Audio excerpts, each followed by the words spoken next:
Medina की सादा जिंदगी, खजूर की टहनियों से बना एक छोटा सा घर, जहां दुनिया की दौलत नहीं मगर ईमान की रोशनी थी।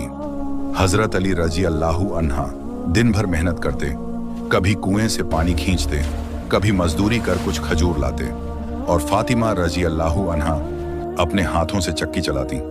आटा पीसते पीसते हथेलियों में छाले पड़ जाते, धुएं से कपड़े भर जाते, लेकिन लबों पर शिकायत नहीं।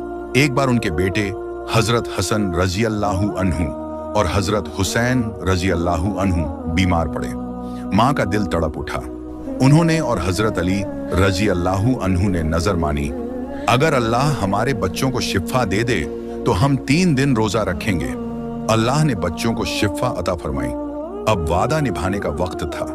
पहली शाम, घर में बस कुछ जौ की रोटियां, सब रोजेदार, भूख से हालत कमजोर।